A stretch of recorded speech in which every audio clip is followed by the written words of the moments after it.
Cindy Trussel describes herself as a doer and a hard worker. She likes to solve problems and has used that tenacity in many ways to serve and lift those around her. She came to the United States from Australia with her family as a young girl and knows what it's like to navigate a new country and culture. After raising 5 biological children and then adopting 3 more, she felt pulled to the nonprofit world. She was involved in different ways and eventually found her life's calling working with refugee and immigrant families. Now, with the nonprofit she founded, Lighthouse Charities, their ultimate mission is to help the vulnerable and displaced be self sufficient and empower them to achieve their own goals and dreams and be integral members of society. Cindy talks about the workplace programs she initiated with her nonprofit that now function as full businesses to help refugees gain reading, writing, and job skills.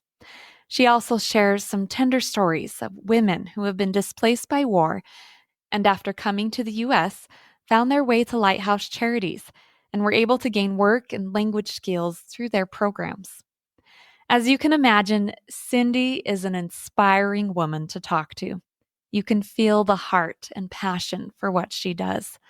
Listen to this episode to not only learn more about Lighthouse Charities, but to hear her own story and journey toward helping the thousands of people that have come her way.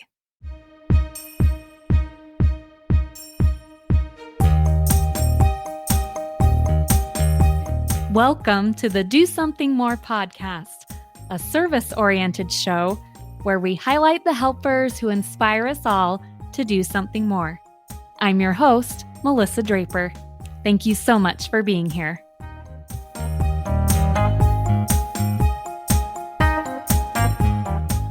Welcome to another episode of the podcast. Today, I am highlighting one that is based in Las Vegas, Nevada, Lighthouse Charities. And their mission is to welcome, assist, and empower the vulnerable and displaced. And that can include refugees, immigrants, and community members in need of support. So I'm looking forward to learning more about their nonprofit. I want to introduce today, though, the founder of Lighthouse Charities, Cindy Trussel. Cindy, welcome to the podcast. Thank you for having me. I'm happy to be here and share today. Let's just start off with an introduction of you and then your own story and what's prompted you to do this good work is quite a fascinating one as well. So we'll go into that as well. Well, thank you. I am originally from Australia. I was born in Penrith, Australia. I grew up in a small town called Tamworth, about 4.5 hours from Sydney in the New South Wales area. Life in Australia was wonderful. I have some of the best memories of growing up there. There are 7 of us in our family. There's 5 kids and my parents, and life was good. I had many memories of just being out in the country, homesteading, living off the land, having a garden, working really hard. I didn't realize as a young child the situation my parents were in and the struggles they were having. I actually learned later from my parents that Australia was suffering through 7 years of drought and the economy was really struggling at the time, including a lot of businesses were struggling and shutting down and some of them filing for bankruptcy. And my dad was struggling with work. And because of that, there was a lot of conversations happening. So my mom comes from a large family. She had 7 sisters. 2 of them had married Americans and moved to the States, and life was good for them here. And so there was a lot of conversation happening behind the scenes about moving and life in the United States and how much more opportunity there was here and an easier way of life here. And even, the church that we are a part of was thriving here. And so after many years of having those conversations, my parents decided to make the decision to talk to us kids. I was 11 at the time. And I remember when we sat down as a family and my dad taking the lead of the discussion, and he said, "Kids, we've made a decision. We're going to sell the house. We're going to sell everything, and we're going to move to the United States of America."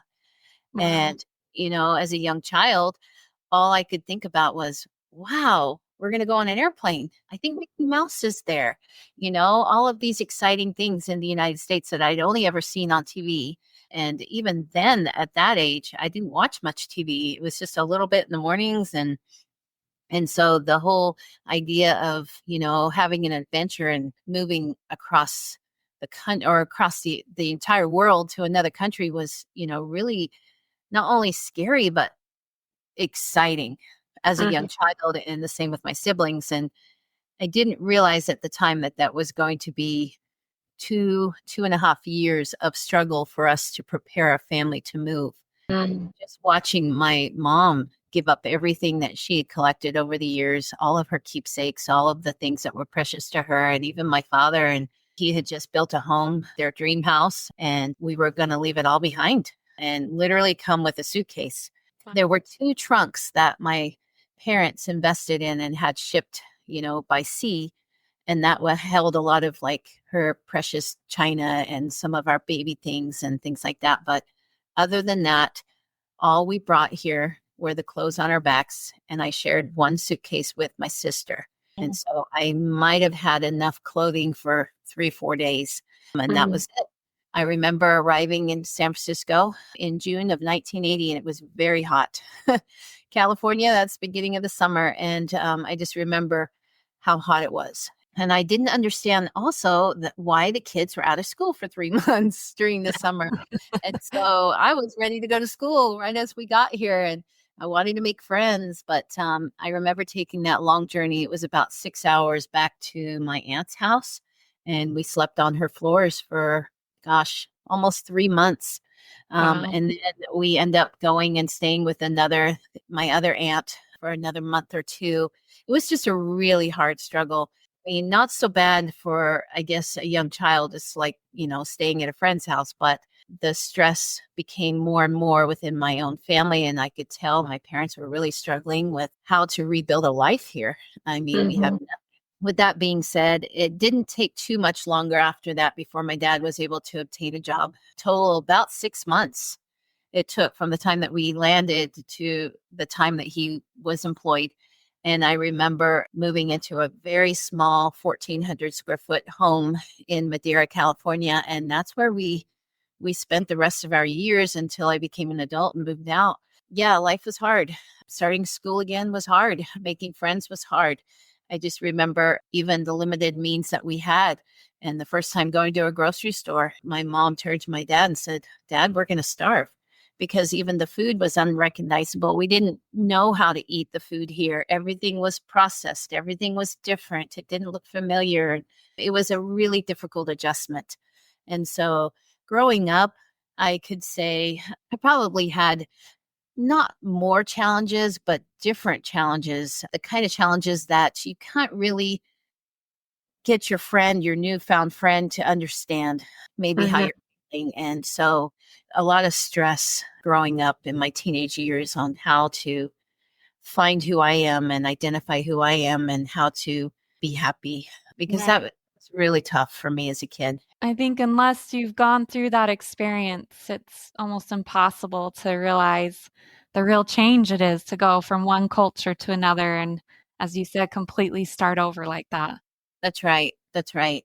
So fast forward 20 years, I'm married happily to my husband, and I live in Las Vegas and have 5 biological children. And there was a time in my life when beginning of my marriage, I told my husband, I said, I want a big family. I love being part of a big family. And as I was watching my kids grow up and move out, that was a real struggle for me. And so with a little coaxing, it didn't happen overnight. Let me tell you, it was a lot of going back and forth. I finally convinced him that we needed to adopt 3 children. And so we dove right into that world, and that was not an easy place to find ourselves. We wanted to be able to take in some children that were either homeless or struggling or in the system, or we just wanted to give some children what we had built, blessings and a family structure, and be able to love and teach them and raise them and give them everything that we we had built. And so that was very fulfilling, very difficult. It hasn't been a piece of, or at least a cakewalk. It hasn't been a cakewalk. I've got still two young girls at home. They're 12, and so I can kind of relate to that age. We're struggling with them right now as far as Mhm.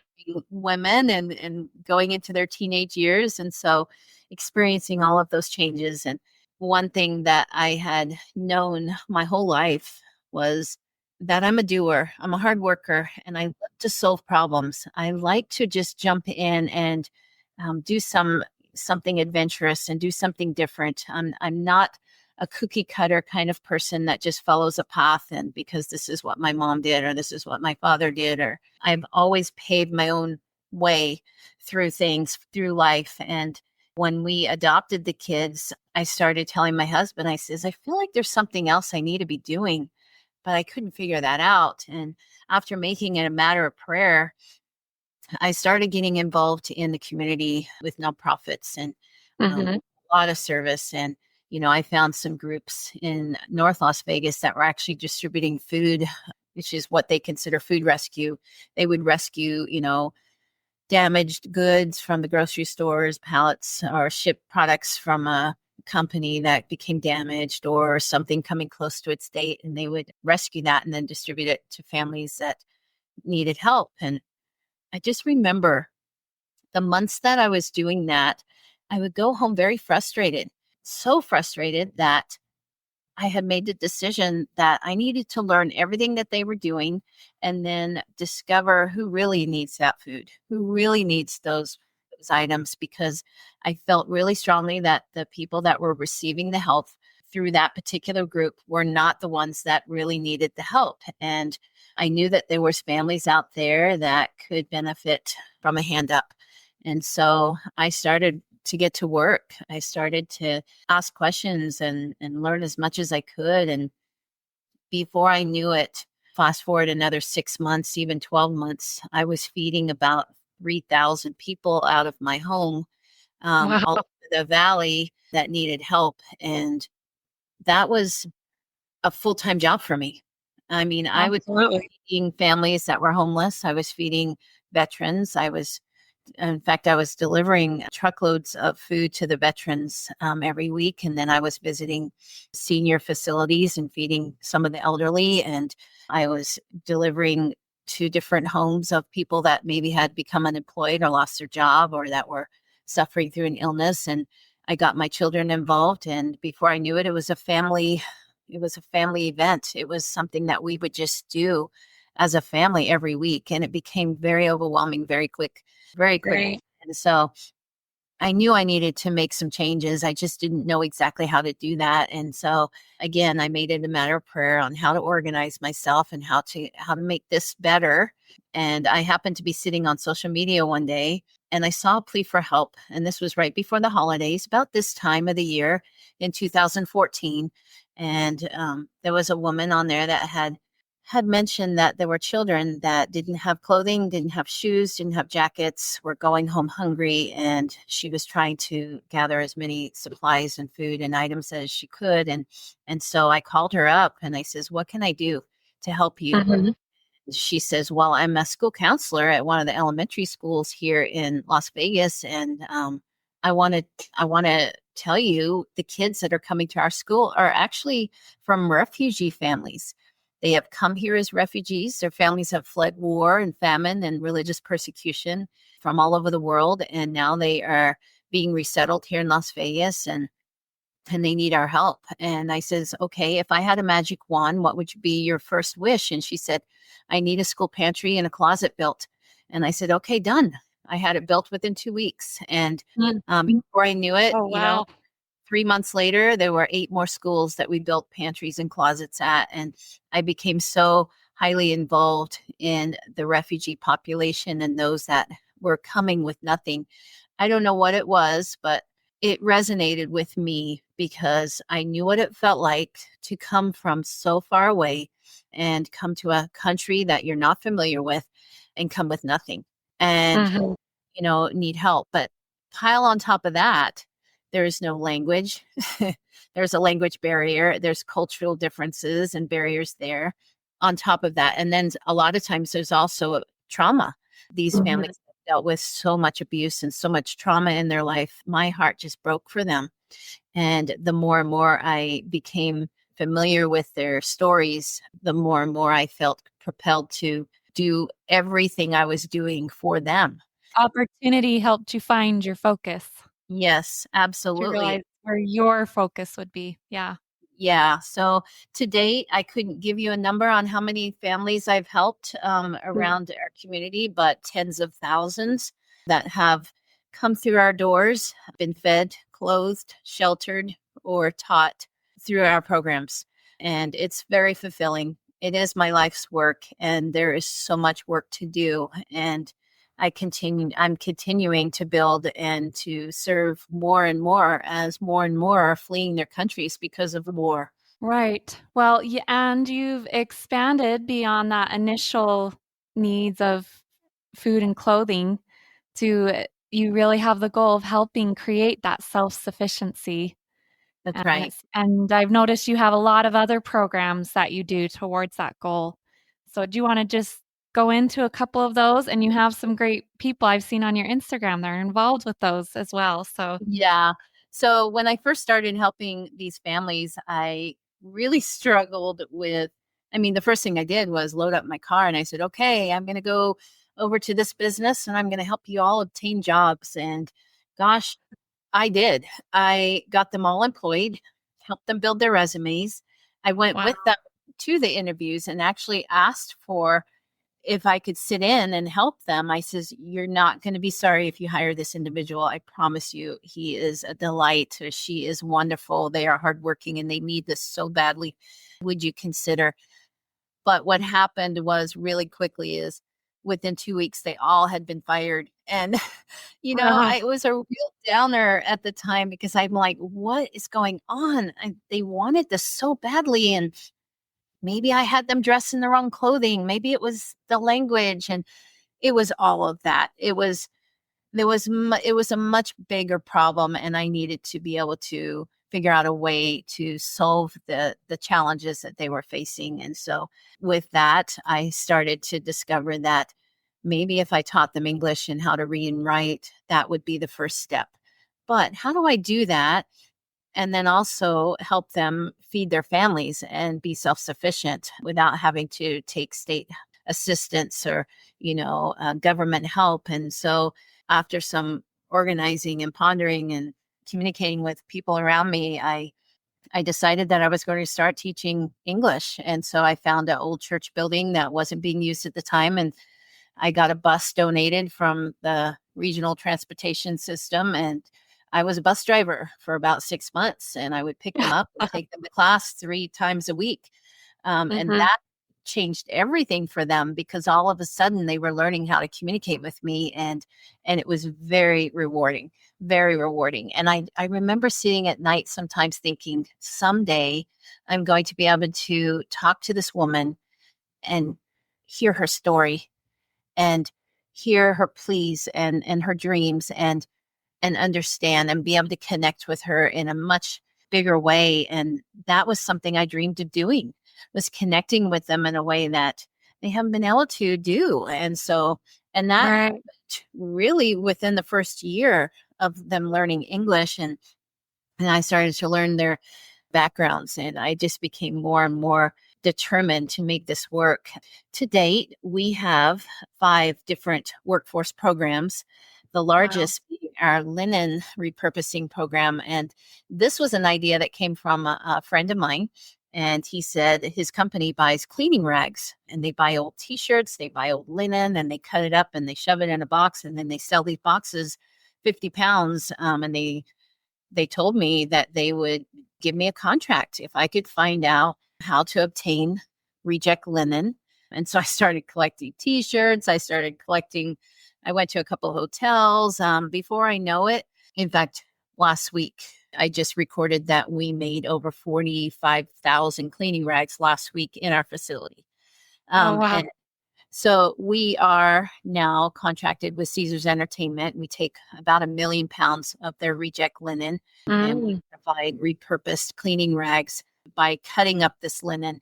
And that those rags are actually sold back to the properties, and they use them in cleaning the rooms and all the public areas, the bathrooms, and they're using 3 to 5 rags in every room in that resort every single day. And so I didn't realize that so much of this linen was going into our landfills. And I thought, well, this is a good thing. I'm helping the environment, I'm helping put people to work. But what I did include in their work day, because they work 8 hours a day, they come in and they go out for English every day too. So they get an hour to an hour and a half of English instruction during their work day. And so in our facility right now, we have about 23 that are enrolled in that program, and they come in and clock in the morning just like a regular job, and they're earning a wage. The monies that come in from these cleaning racks pay their wages, and then we also have been able to apply for grants and get some volunteer help for English classes and instruction throughout the day. And so we have classes that run back to back most of the morning. So all of them are getting they're on their path to self-sufficiency. And so that was our biggest workforce program that we started. And to me, this just worked. Instead of trying to move them along and get them employed with another company, I made sure that we set up a program that could meet all of their needs so that they could become self-sufficient as quickly as possible within that first year. And this program has done that for thousands of individuals to date. Right. You're giving them the skills right there within your organization that have their Yes. best interests. And many people talk about how a nonprofit is running a business, but you really are running a business Yeah, inside no, of what you do.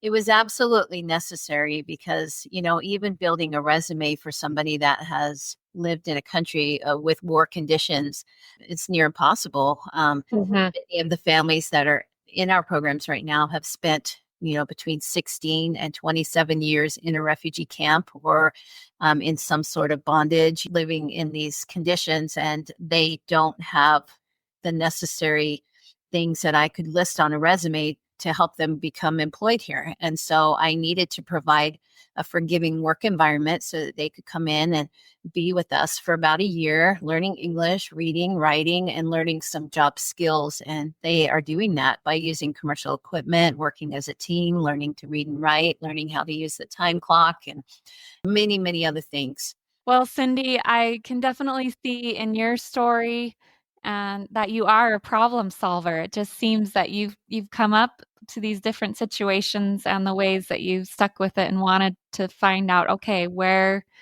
can we best utilize, where can we best help? I think that's admirable to see that how you've worked through your nonprofit. Thank you. At the same time, we love hearing personal stories or kind of those human interest stories on the podcast. Do you have any stories of some of the individuals you've worked with, or and maybe how they've been able to utilize some of the other programs that you offer to help them with your goal of self-sufficiency? Absolutely. So I will tell you one of my most recent. We have a woman named Ludmila. She escaped Ukraine. When Ukraine broke out in war just a few years ago, she fled with her 2 young girls to the border and was able to get through the border within 3 hours of the war breaking out. And so she fled to Europe, and it was just overwhelmed by Ukrainians that were trying to escape. Found it very difficult to live there. She went through 5 different countries and then ended up here in the United States. And she landed in California and then had a contact here in Las Vegas. And this woman actually picked her up down at the California border and brought her to Las Vegas. And immediately she was brought here to Lighthouse. The word gets out very quickly of the services and programs that we have here at Lighthouse because there really isn't a lot of options for them. Ludmila didn't know any English. She didn't know how to read English. She was actually an accountant in Ukraine and was working part-time as that. And her husband was a professional baseball player, and he had to stay behind and fight. So she was all alone with her 2 daughters and here with somebody that she had or she had an acquaintance she didn't have a real relationship with. So she's ultimately here with a stranger and had to figure out what to do. And so when she came in the doors, one of the things that I do with all of the women that walk in the door is ask them what they love to do. What are some of their skills? What are some of their talents, if they would share that? And she said, well, I love to bake. I love to cook. And this was using the help of a translator because I couldn't speak that language. And before I knew it, she was working for us. Now, one of our programs here, workforce programs, is Frosted Bakery. And we opened that up in 2020. It's a commercial kitchen, and we are now open to the public, and we sell all of our baked goods. In fact, we've done very, very well. Ludmia is actually our seventh baker that has worked in that setting. She's working there today. In fact, she came in at 6 o'clock this morning. She bakes all of the bread fresh, all the cinnamon rolls, all the cookies is baked fresh every day. She learned all the recipes. She goes out for English class every day and has learned English, and she's doing phenomenally well. And we love her here. And so that's a really interesting story and a cool story to share. There was another woman I met from Syria. Just one moment. I love that you do that, that you say, what do you love to do? Yeah, Because how empowering is that to use a passion or a skill you already have that's to, right. I can tell you, I have no background in business. I don't have a college degree. And if I was, if somebody were to ask me, well, how did you start all these different social businesses? I'd have to say, honestly, it's exactly what you just said. I ask them what they love to do, and then I figure out a way to make it work in Las Vegas as a business. So I will build not only support around that passion or that talent or skill that they have and turn it into a social business. And so we've been able to Mhm. do that with all of the programs that we have at Lighthouse. It's Uh, amazing. yeah. Had another story you wanted to share, right? Yes. So this young girl, her name was Manal. She's from Syria. And I remember in the very early years, I was distributing food to her complex. During the summer when school was out, they weren't necessarily able to go and get food from the school pantry that I had built. And so I would worry about these families. And so I would pack up food bags and deliver them to these different apartment complexes every weekend to make sure they were all getting fed, because I knew they didn't have the language skills or necessarily internet or phones to be able to obtain support. And so, with that knowledge, I started doing that. And I remember seeing her on the top balcony of this apartment building, and I waved to her, and she got really afraid and went into her apartment, closed the door, and even shut the curtains. And I'm like, oh no, I scared her. And so I ran up the stairs, knocked on her door, hoping that she was going to answer, and she didn't answer. And my heart just broke because I knew I might have scared her. And so, and she was a young Muslim girl. And so, being in a new country, sometimes it's scary to be of that faith here in Las Vegas or anywhere, being new to this country and trying to navigate life, right? And so, anyway, I couldn't stop thinking about her that week. In fact, I would lay down at night and all I could see was her face. And I'm like, I have to go back. I have to go back. This went on for 3 weeks. 3 weeks, Mhm. I went back every Saturday and knocked on her door. And finally, the third week, she opened the door and she was standing there with her husband, and they invited me in. And I had some bread that I shared with her, and she was very grateful. And I came in and she sat and made me some tea. And I didn't speak the language, I believe it was Arabic. And so we were using Google Translate, and she told me her story. And she was living in Syria, and war had broke out. It was very dangerous there, and she was living in a building that had several floors, and she had heard the guns and the bombs and different things happening and the noise. And she had just given birth to twins, a boy and a Mhm. girl. And so she was sleeping and she heard the noise and woke up, and then a bomb had hit their building and it started to crumble. When she went in to go get her babies, one of them had passed, was killed from the trauma to the building. And she grabbed the one surviving baby, and she told me she was so scared and so sad, and she fled for her life, her and her husband. with Wow. their little baby. They had to leave their daughter behind. And my heart just broke for her. And she said, when you saw me on the top balcony, I had only just gotten here. She'd only been here a few days, and she was so afraid. And I cried with her that day. And I remember thinking, you know what? I will never abandon her. I'm going to stay and help her. I want to help her. Not only help her, but I want to help her reach her goals and to be happy and to feel safe. I felt like it was almost my life's mission to make sure that I helped her succeed. And so we remained friends for many, many years. In fact, I remember even doing a little birthday party in my backyard for her son. He turned 4, and anyway, that was a real special relationship that I had with her. But one of the things that I learned about her was she was very crafty. She could crochet, she could sew, she could embroider.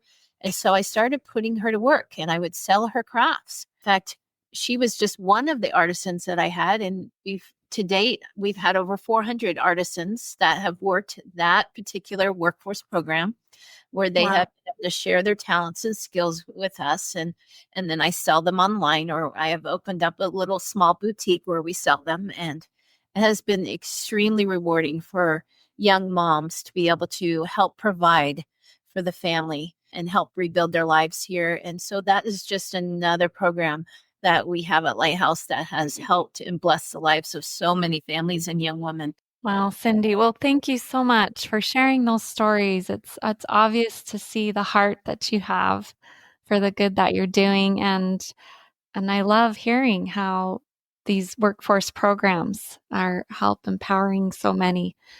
One thing we always love to end each episode with is kind of general advice.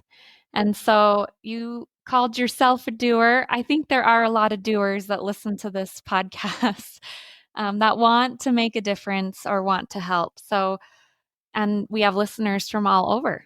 So, what advice would you give for someone that's wanting to serve or be involved with helping refugee or immigrant populations, maybe in their area? Not all are going to feel pushed to do a nonprofit like you, but I know there are many opportunities to serve and to help and to lift. And what advice would you have on that front?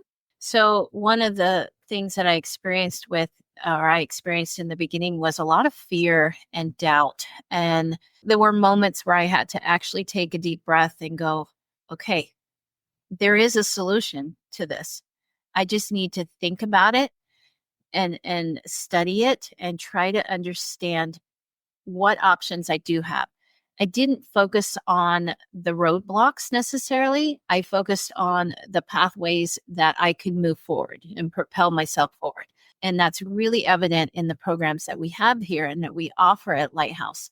Could I teach them and help them receive certificates and education in certain lines of work in the medical field or this? That? No. And, even though I had wanted to help many of them, because many of them came with those kinds of experiences and skills and education, I couldn't. And so, but what can I do? That's what I would do. I would get a notebook and write, what can I do? Not what I can't do. And so before I knew it, I would have pages of opportunities of things that I can do. It just required a conversation. And now I approach the work that I do and the individuals that come through my door so much differently, because I sit with them and they tell me about their struggles and they tell me about their backgrounds and what they need. And I'm like, okay, let's go back to basics. Let's tell me about you. What do you love to do? What do you dream about? What are the things that you want for your family and your children? And that's where we start. And that's where I would encourage everybody to start, because those things are possible. The other things will come later, and they do. They absolutely do. Because when you provide opportunity to somebody like the population I'm serving, they run with it quickly. And that's what we all need. And somebody gave my father an opportunity after being here 6 months. They gave him an opportunity, and he just retired about 6 years ago. 37 years with that company, made it all the way to the top Wow. because we're hard workers. And to be able to escape those situations organize your families and yourselves and come and rebuild a life in another country, that's no small task.